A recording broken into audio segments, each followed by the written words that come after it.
Hi, I'm Joe Finsternis, and tonight I'm going to be doing something a little different. I haven't really been reviewing anything recently. Over the past month, I was actually working on a lot of drawings, including those Fate Freak Show portraits that I posted a few days ago on here.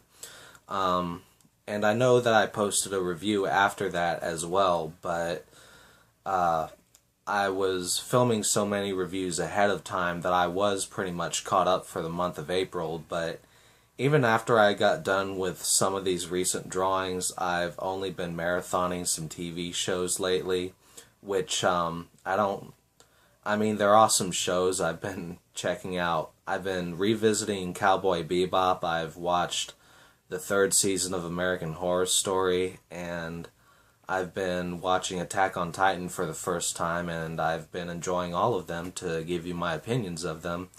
But, yeah, I haven't really been watching anything to review lately, so I decided to do something a little different for this weekend. And due to the fact that I don't really get that many views here on YouTube, let alone comments, I decided to post something on this social networking site called SodaHead and ask my friends on there if they had any questions that they would like to ask me for this sort of Q&A thing. And even then, I only got 3 questions. Look at how popular I am. So, but I'll go ahead and answer those anyway. And I'm going to be answering them backwards, like from the one that I got the most recently to the one that I got first, simply because I'll be starting with the one that has the shortest answer and end with the one that will have the longest answer. So first up, Will asks, how would you compare State of Affairs with Madam Secretary? I like both. I've already answered this question for the most part. I didn't even know those shows existed until you brought them up. And I'm not even into politics in real life, so I don't really tend to watch shows about that stuff. But right before filming this, I decided to look both of them up on IMDb, and State of Affairs sounds a little more interesting to me, so if I were to check out either of these shows in the future, that would be it. Up next, Jay asks 2 questions. Favorite decade for movies? Favorite directors? Favorite decade was definitely a good question, and when I think about it, for me, it would have to be the 90s. And I know that a lot of really horrible movies came out back then, like the Godzilla remake or a whole bunch of other shit that I can't even remember the name of, where they relied too much on CGI and whatnot. But, I grew up watching a lot of the Disney movies that came out during that decade, which was sort of a golden age for the company. I mean, I've always loved Aladdin and The Lion King, and I even would put The Hunchback of Notre Dame and Tarzan up there with those movies, even though they're not regarded as classics quite as much. And, as an adult, when I look back on some of the movies that were made back then, I love the original Jurassic Park, Terminator 2, Forrest Gump, and even though I have, like, all kinds of different favorite movies, I would consider The Shawshank Redemption to be the best film ever made. Oh, and then there's The Green Mile, which also came out during that decade and is another great film. As for favorite directors, I mentioned in my review for Tusk that Kevin Smith is one of those directors who I will watch anything by. In my opinion, he's only directed one bad movie, Cop Out. But other than that, I've enjoyed all of his films, and I think he's a really interesting filmmaker. Quentin Tarantino is another one who I really like, and another one like Kevin Smith, who's known for writing a lot of dialogue in his movies. Some of the movies that he's worked as a producer on, or I think that he co-wrote the script for True Romance, which I just thought was meh. I'm not really into those as much, but I've loved all of the movies that he's directed, and I've got all of them in my collection. And then Terry Gilliam is another one who I'll watch anything by. He's one of the most interesting filmmakers out there, and he's only made one bad movie as well, in my opinion. Jabberwocky, I tried sitting through not that long ago, and I just thought it was really clumsy and boring. But I've enjoyed all of his movies, but other than that, even The Brothers Grimm, which I think got shit upon by critics, and I think it even failed at the box office, that was the first Gilliam movie I ever watched, and I liked it. And then there's Guillermo del Toro. Again, a director that I will watch anything by. Another one of the most interesting directors out there.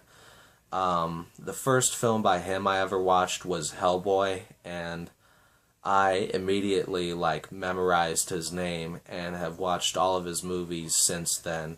And I'm really looking forward to Crimson Peak when it comes out this year.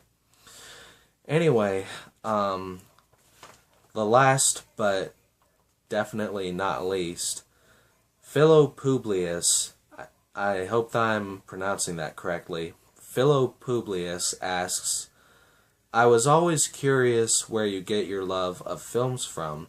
Have you always been a movie aficionado, from when you were little? Did you retreat into the lonesome solace of moviedom over some girl or boy who broke your heart, maybe? I'd be interested to know the history of how this consuming passion of yours came about. Now, that's really interesting. The final answer is going to be much simpler than you may think. But going to the first question about being an aficionado since I was a little boy, not really. When I was growing up in the 90s, I was more into cartoons than actual films, even though animation definitely counts as filmmaking, in my opinion, for all of the work that goes into it. But I watched the original Jurassic Park at a very early age and didn't really appreciate it back then as much as I do now. But yeah, I wasn't really much into them during most of my childhood.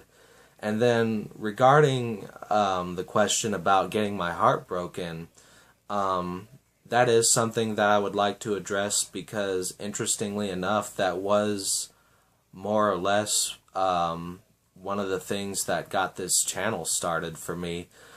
A little over a year ago, I was dating this girl for 3 months, which, wasn't exactly long enough to call it anything serious, but after 3 months, this girl decided to break up with me in the most irresponsible manner by just not talking to me anymore. She wouldn't answer any of my texts or phone calls or anything.